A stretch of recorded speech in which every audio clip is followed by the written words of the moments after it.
E aí, pessoal, a primeira lista de reforços. Não só nomes, mas posições. O que o Grêmio procura. O Grêmio vai mudar a fotografia. Vamos falar sobre isso. César Cidade Dias falando de Grêmio aqui no YouTube. Papo de gremista para gremista. Mas agora o recado é da RS Assessoria. Você está com dificuldade de pagar a mensalidade do carro, do caminhão, do seu capital de giro, risco de busca e apreensão.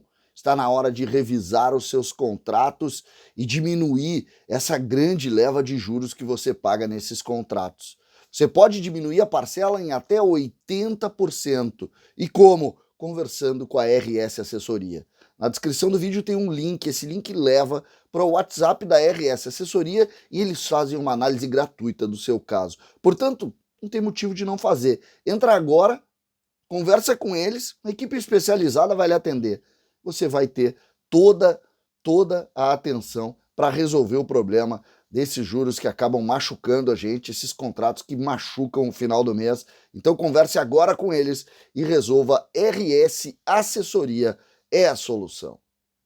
Gente, nós já começamos a conversar sobre nomes aqui. Ontem mesmo no vídeo já coloquei alguns nomes, algumas situações que de fato começam a se aproximar do Grêmio, como o nome do Cristaldo, o nome do Carbarro.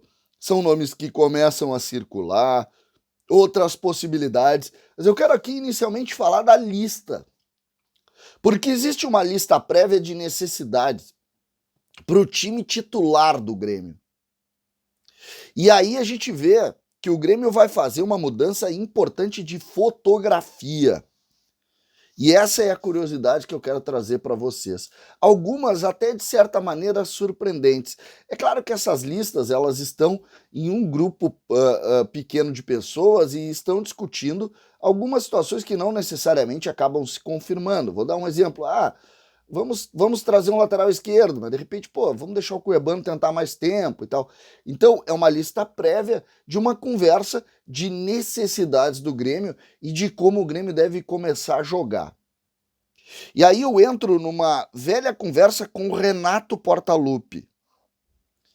O Renato, nos últimos anos, usou o esquema 4-2-3-1, jogando com 2 volantes em linha, jogando com uma linha de 3 e 2 extremas que atacavam o fundo do campo e um homem mais de referência, com a necessidade de ter esse centroavante.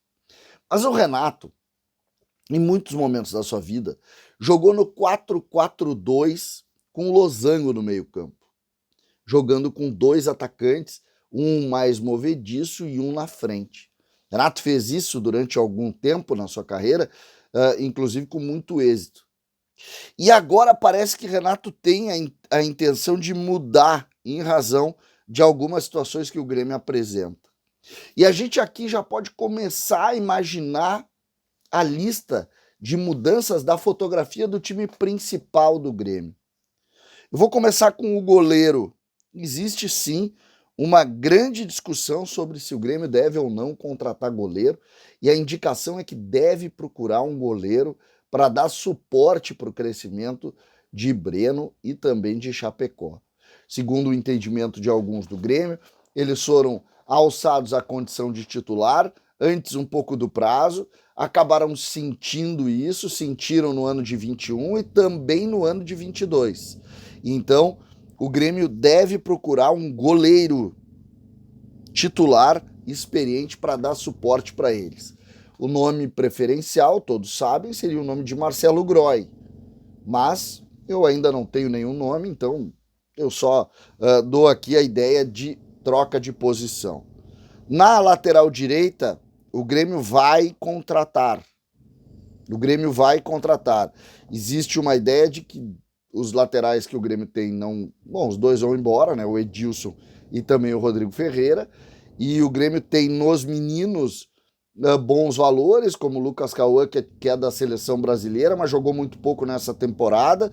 Tem também o Tomás Luciano, que é bom jogador, mas também tem pouca informação. E tem o Cristiano, que é jogador do Sub-20 e que vai jogar uma Taça São Paulo, e a partir daí a gente vai poder ver se ele tem ou não condição de subir principal. Nesse momento, o Cristiano, mesmo não sendo titular da seleção sub-20, ele é o jogador que todos estão querendo entender como vai ser a evolução dele.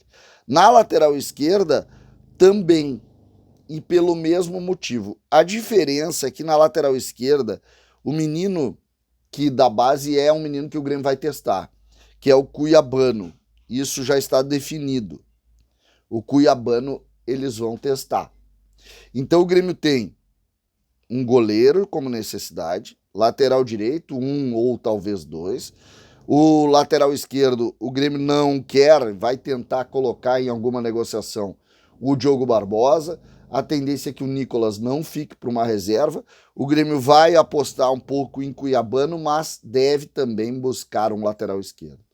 Na defesa, nós temos a ideia de contar com Kahneman e com Jeromel. Mas Bruno Alves também tem contrato longo, fica, e aí o Grêmio deve buscar dois zagueiros, um ou dois zagueiros, mesmo entendendo uma evolução importante em Gustavo Martins. Mas aqui deve ter também alguma modificação para dar suporte. No meio-campo, a ideia é contar com Cristaldo para ser a ponta do losango, um enganche, um meia. Aí o Carbarro é um jogador da preferência do Grêmio, o Grêmio quer o jogador aqui para fazer o meio-campo, talvez nesse losango, com o Lucas Leiva abrindo o meio-campo, com Bitelo e com o Carbarro, e lá o Cristaldo na ponta do losango. Tu fazer na abertura do meio-campo o Lucas Leiva, o Bitelo de um lado, o Carbarro do outro, e lá na frente o Cristaldo. Então aqui tu já tem dois reforços. Aí vai perguntar, tu tá tirando o Vijaçante por quê? E eu vou dizer, eu não sei, mas eu acho que ou o Bitelo ou o Vijaçante serão vendidos. Não é informação isso, é um palpite. Mas eu acho que tem alguma coisa aqui. Porque essa compra de dois jogadores no meio indicam saída de volantes aqui. A gente sabe que o Grêmio vai tentar se desfazer do Thiago Santos e do Lucas Silva. Os dois devem tomar outro destino no início da temporada. Mas é pouco, porque eu estou falando dos três titulares. Ou, claro, tu tem mais de 3, mais de 4. Pode ser também. E aqui na frente, sim. O Grêmio, mesmo que conte, é preciso dizer, o Grêmio conta com o Ferreira. A ideia é contar com o Ferreira. A questão do Diego Souza eu não sei ainda. Tem gente que me diz que ele renova, tem gente que me diz que ele não renova. Então não consegui fechar conceito aqui. Não consegui fechar. Então o que eu posso dizer aqui é que o Grêmio, mesmo contando com o Ferreira e mesmo tendo o Diego Souza renovado, se ele renovar, o Grêmio vai trazer dois titulares. O Grêmio não quer o Ferreira como opção de titular. O Grêmio quer tentar subir a régua. E aí nós já estamos falando de 1, 2, 3, 4, 5, 6, 7 reforços. Pro time titular, 7 reforços. O que isso quer dizer? Quer dizer uma mudança de fotografia importante no processo do Grêmio. Uma fotografia que vai ser completamente diferente da que a gente viu. O goleiro, lateral direito, lateral esquerdo, o terceiro homem pelo meio, o meia de articulação, o atacante 1 e o atacante 2, ou o centroavante, o atacante mais movediço, ou um time com 2 atacantes. Essa é a primeira mudança de fotografia que a gente enxerga no Grêmio e que nós precisamos conversar. É isso que tem dentro da discussão do Grêmio. Vamos ver o que acontece, porque é muito nome, o Grêmio deve contratar mais de 10 jogadores e vocês vão ver sim uma mudança importante no grupo e também na estrutura do time. 7 titulares. Essa é a ideia original. Nós vamos ter muito trabalho e vamos trazer sempre muita informação por aqui. César Cidade Dias falando de Grêmio aqui no YouTube.